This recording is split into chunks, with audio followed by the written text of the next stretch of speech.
told Sheikh this morning that I wrestled with this subject all night. There was something pressing on my mind.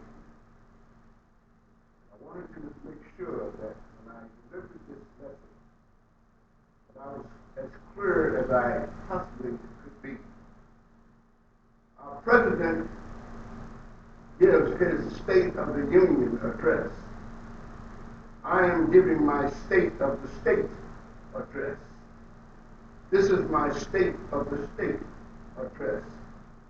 The Muhammad Gospel teaches us whatever state that you are from, whether it be in the Muslim state, the Christian state, the Baha'i state or territory, let all of these states be confined. Prefix to the subject. We know the problems that we are having around the country today.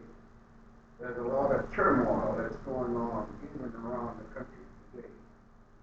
And people are wondering what's going on. Why are these things happening? These things basically were foretold before by our Muhammad prophet. Evidently, we did not hear it, or it went over our head. We paid no attention to it. And the lesson that he gave was change gods. Change gods.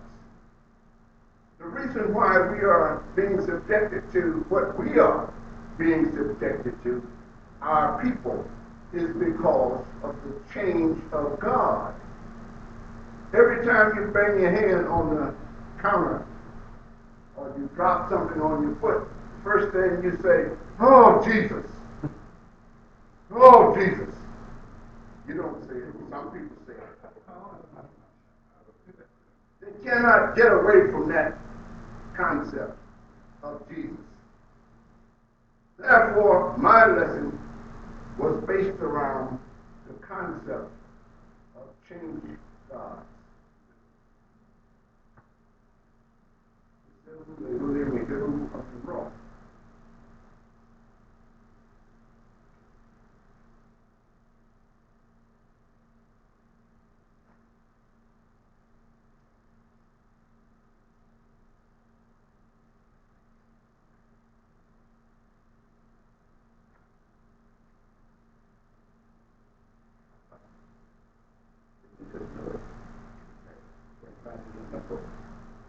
That's all right.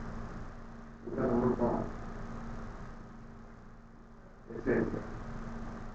All right. Anyway. I thought about this. One of the reasons why we as a people cannot progress is because we can't give up that Jesus. We've been subjected to this Jesus more than 2,000 years. The Muhammad Gospel tells us 2,000 years is long enough time for us to be amalgamated into some kind of understanding, whereas all this colophobia and all these other things are completely wiped out. But yet it still remains. Could it be the reason why it has not been wiped out is because it plays into this man's theory of how we should be treated? He is acting the way his book is telling him and the way his message is trying to tell him. He's doing exactly what he's supposed to do.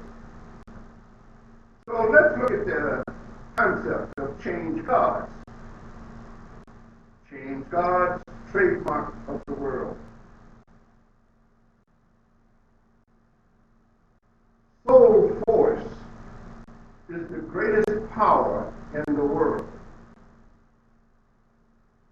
And whenever any group learns how to apply and use that force, both heaven and earth obey them.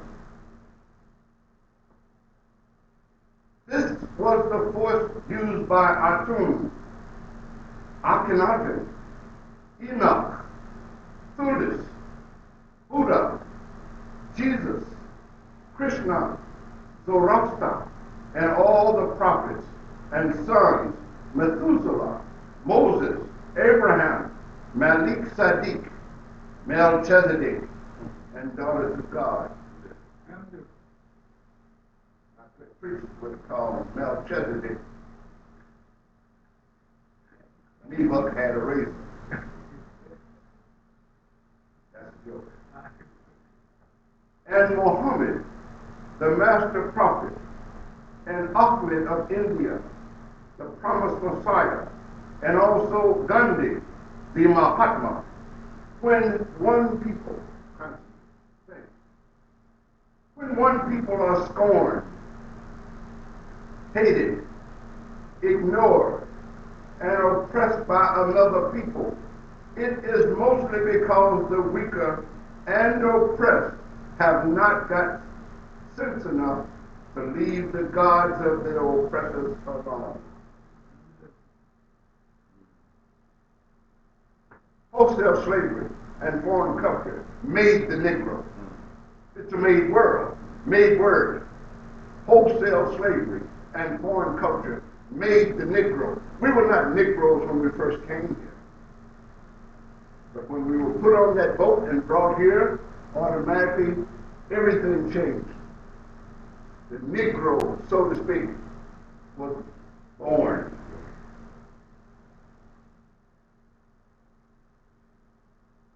The Hebrews in Egypt worshiped the gods of their oppressors until Moses discovered the Hebrew God. Yet many of Pharaohs were good, kind, and holy men, and many Hebrews rose to greatness among them. So there are many good men and women, even among your enemies and oppressors, for God rules over the hearts of men. We look on the television every day and we see these brothers, the police officers that were shot. And our hearts go out to them and their families. But the bottom line is, what about all of those people that were shot and killed by these bad police officers? The ones that they are protecting, the ones that they never bring them to court. And if they bring them to court, they are always found not guilty. Now, when you are doing this and people see these things happen, the first thing that they say is this: I'm not going to get a fair shake as far as this government, as far as these police are concerned. So as a result, I'm going to take matters in my own hands. And this is what they did down there in Texas and some other places. They took matters in their hands because they saw that they were not going to get a fair shake. Even when you see it, when it has been filmed that these people have been killed, like that boy. Was it in Milwaukee? Where was it? He was on the ground, and the police had him on the ground, and then shot him 3 times. They heard the gun go off 3 times. Now, what is the defense for this? What could possibly be the defense for this? He went for my gun. Well, we're sitting there looking at you. We see it. That's the beauty of this modern technology that we have today. If you feel as though you have not received a fair shake, then the first thing that you're going to do is you're going to respond in a hostile way. Some people ask, when are you brothers going to take it to the streets? When are you going to get out there and march? How come I haven't seen none of these business marching up and down the street, protesting? We should overcome and blah, blah, blah. When you stop and think about it, the Rasul prescribed a method for us. And that message that he prescribed for us was a message that the blessed Prophet Muhammad used also, peace be upon him. And that was persuasion without force. Persuasion with our force. We are taught that if we want to fight, what do? We join the army, which means that if we are out there protesting and what have you, we are not following the doctrines that our Rasul has left for us. He tells us that we are supposed to be what? Mild in manner, helpers of others in distress, speaking words of wisdom. Does this sound like a raving maniac? Does that sound like a raving maniac? And throughout the book, he tells us that if people don't want you, then I want none of their gods. That's an open admission. That if you're not treating me right, I don't want anything to have anything to do with you. Today, brothers and sisters, as I said, I don't have too much to say. That thing's been on my mind. What I want us to do, I want us to give Jesus back. Tell them that we want to give Jesus back.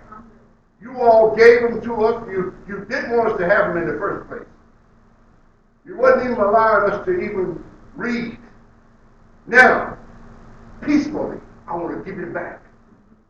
I want to give him back, and I want to give everything that he professes to do. I want to give it all back. Why? Because we have a God of our own. We have a language of our own. We have a history of our own. We don't have to wonder anymore about what am I going to do? Where am I going to go? A lot of our good brothers and sisters, the reason why they don't join a movement like this is they don't want to feel lost. What am I going to join? We run to the Muslims. The book tells us that. That is only taking us so far to heaven. The Hindu, all these other religions only took us so far. They still did not take us all the way. The only way that we can go all the way is we have to find one of our own. This is your own. This is your history. You do not have to wander around anymore. So there are good men and women, even among your enemies and oppressors, for God rules over the hearts of men. For like on the goodly juice, kings, Jaises, gods, Jesus, and Pharaoh. Read Genesis 6:1, verse 5.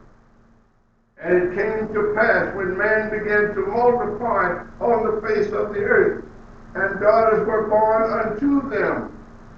Genesis 6:2.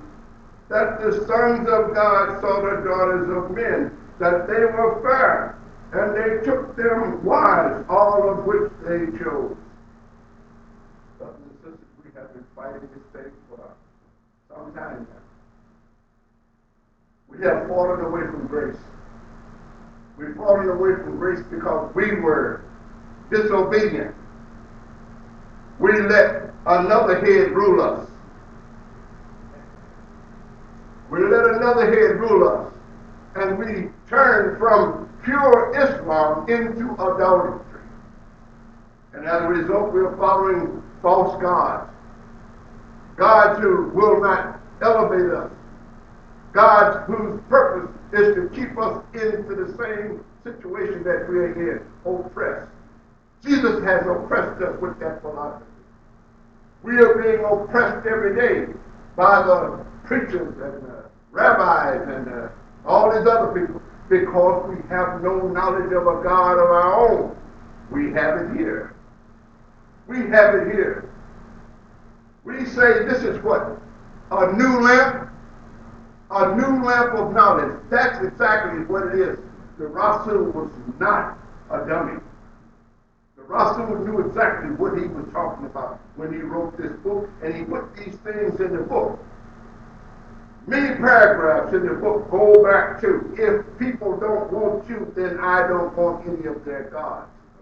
I'm not trying to be facetious. I'm not trying to be hard. I'm not trying to say that what we should do is go out and scream it from the rooftops. But what I am saying is this. Jesus back. Give him back. Give him back peacefully. Which means we don't have to go out and have a banner and a sign and move down the street. But we can tell them we have a God of our own. We have a language of our own. We have a religion of our own. What is religion? Religion is just the worship of someone's ancestors. That's what religion is. Muhammad is our religion.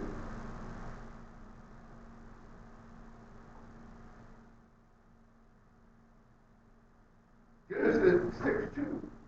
That the sons of God saw the daughters of men, that they were fair, and they took them wives, all of which they chose.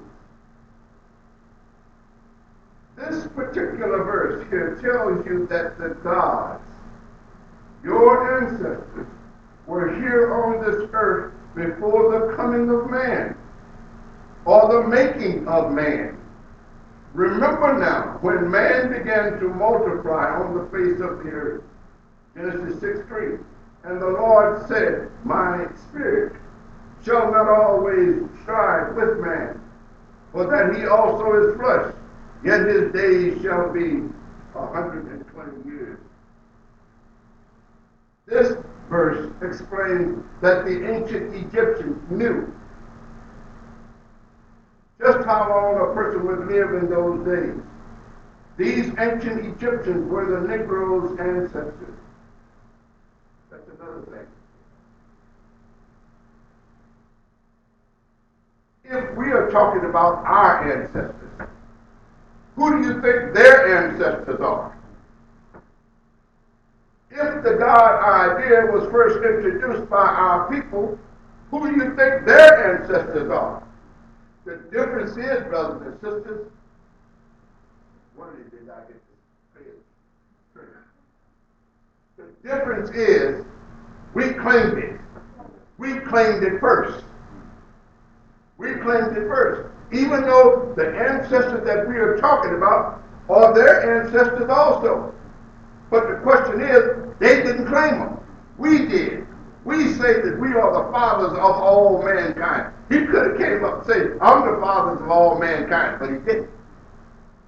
We said it first. So that makes it uniquely ours, right? Genesis 6:4.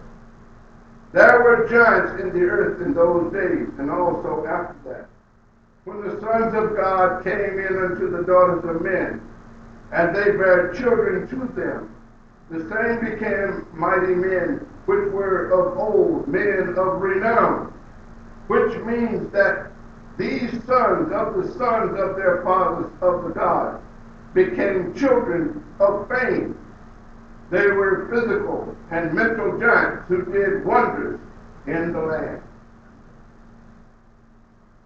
When you give a people the opportunity to use their faculties, like we are talking about, we are trying to give our people the opportunity to use their faculties today.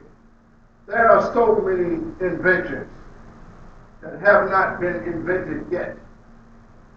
The door is wide open. Everything has an origin. This lamp had an origin. The origin of this lamp, who knows, could have been some tallow, some oil. And as a result, it evolved into this, and this, and this. All these things had an origin. Why? Because people are inventing things on things that already exist. There's nothing new. All they are doing is improving on the very things that we have today. And as a result of that, our children have the opportunity to come along and invent things too, if you give them the opportunity. I'm sorry, but Jesus ain't going to give it to us. I talked to this lady yesterday, and one of the things she said, you know, I agree with what you say. I agree with what you say. Jesus! Oh, Jesus.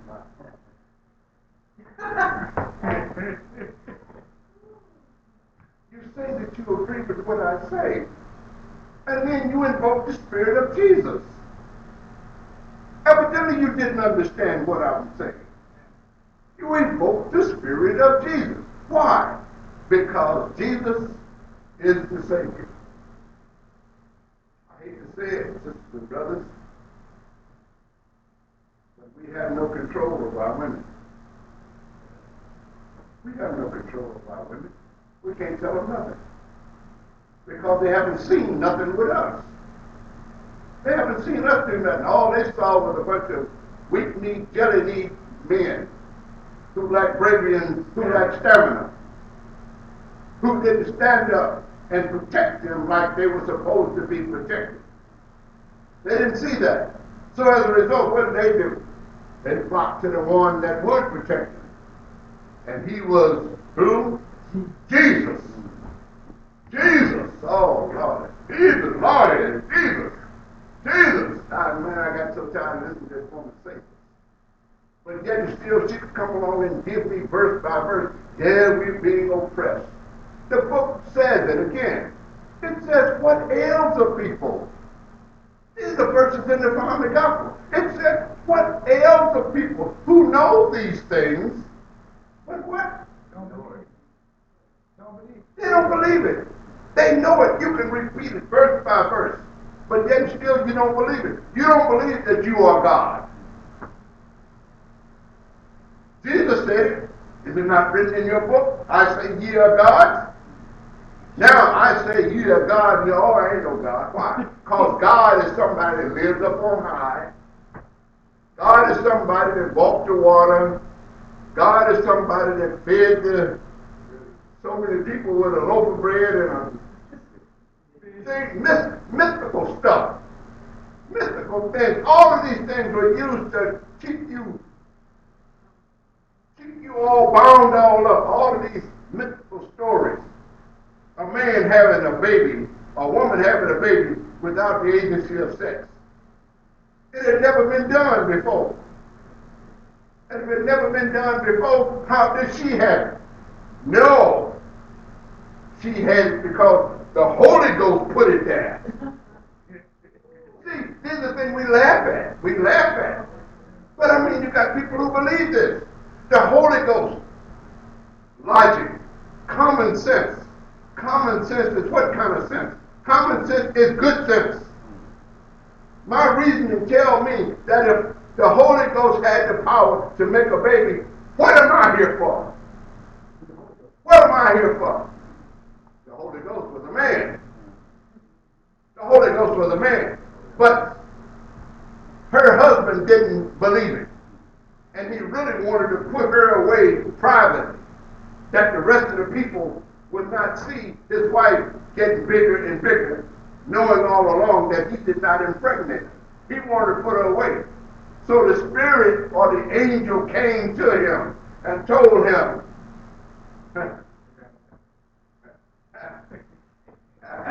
see, it's funny now. Y'all see what I'm talking about. It's funny, ain't it? Imagine your wife coming telling you that she's pregnant.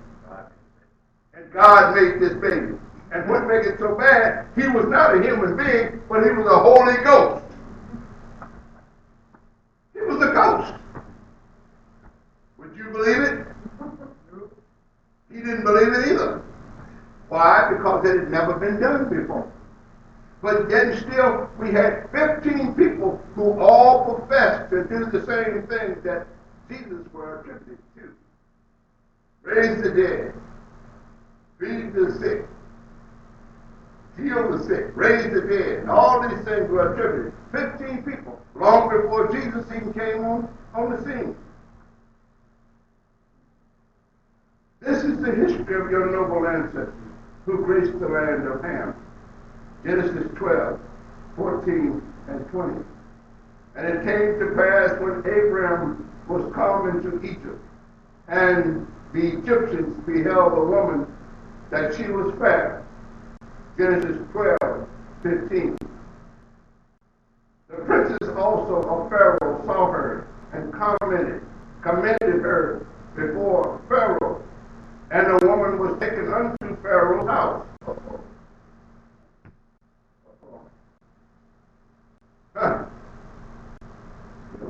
get all this by ourselves. Pharaoh, you need a little bit of this too. Some of this is for you also. And what did he do? He took one of the women. He took one of the women and come to find out she was somebody's wife. And it was a law that you could not be with somebody else's wife. So what did God do for him? He did what? He put plague on him. And all kind of plagues to him. Boils and all kind of other stuff. He's wondering what the heck's going on. Why are all these things happening to me? And the Lord, here it is, and the Lord plagued Pharaoh and his house with great plagues because of the Sarah, Abram's wife. And Pharaoh called Abram and said, what is this that thou hast done unto me? Why didst thou not tell me that she was thy wife? Why did you tell me this? Why did you tell me this before I took this woman to be my wife? So you deceived me. You deceived me. You tricked me, didn't you? You sure did. Genesis 12:19. Why saidest thou, she is my sister, so I might have taken her to me to wife? Nor therefore behold thy wife. Take her and go thy way. Take her. Get out of here. And Pharaoh commanded his men concerning him and sent him away, and his wife, and all that he had. The Pharaoh had made Abraham rich with oxen, asses, and camels on account of his lives. He was sent away with what the Pharaoh had already given him.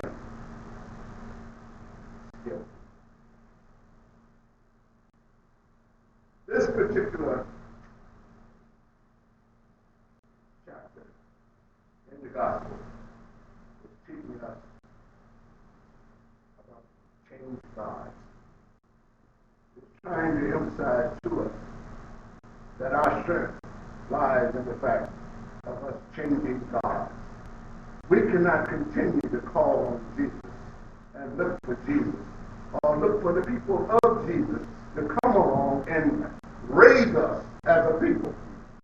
We have to tell them we have a God of our own.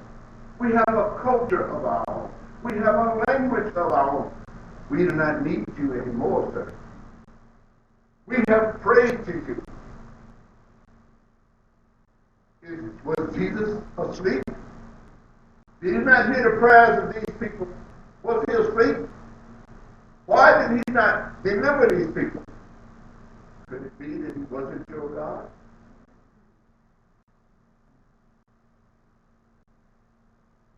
Man is a living being that is characterized by his manly qualities. We're going to set the scripture. That is, man is described by a special quality, which is something about man that makes him a man, which is his traits of the Creator that distinguishes or shows the difference in being man and not a female. How to have health, which is the condition of the body or of the mind. Prosperity, which is being in a prosperous condition, which is a thing on which something used, depends, which is one's rank or social position. That is a restricting on limiting circumstances that make one subject to a condition. That's a mouthful. But man does not know or understand how to accept that which is offered to him, because of the rule or statement of what to do and not to do. It is a law or a principle governing one's conduct, action, and arrangement. We will have to obey the rules of the game. Health is man's right, or proper fitting, given him when born of healthy parents. These are things for us, brothers and sisters. These are explanations given to us to help us maintain ourselves. If the brother want to understand these things, we'll give them to him. I was expecting these young brothers here to be here today. And I was going to have something for them if they walked into the door. I want to tell them that, brother, if you come in here thinking that we're going to be the ones that's going to be marking them down the street, then you're grossly mistaken. That is not our method. That is not the way that we were taught. We were taught to be mild in manner, helpers of others in distress, speaking words of wisdom, clean in mind and body. The vulgar, vicious people who have no regard for each other is the ones who goes out there and cuts on each other with razors and whatever. That's not what we have here. In our movement, we have gods and goddesses. Now, that does not mean that I will permit someone to come along and slap my face. And I won't respond. If you slap my face, then you can expect to be slapped back. Why? Because you inflicted something on me. Some of those people who knew that Martin Luther King supposedly was nonviolent, they became bold because they know that he would not respond back to them the same way that they did to him. They hit him with rocks or spit on him or what have you. They knew that he would not respond. I'm saying to a certain extent that was foolishness. But it worked. I gave the statement earlier that the Blessed Prophet Muhammad taught persuasion without force. That's the way it started out. It started out persuasion without force. And what did it end up? It ended up the Quran in one hand and the scimitar in the other. You either accept the Quran or off with your head. Now, I'll say that we have to go to that route. We are trying to persuade our brothers and sisters that this is the method that they should use. This is my state of the state address to you and to anybody else that will listen to this tape. I thank you. You sit on your side.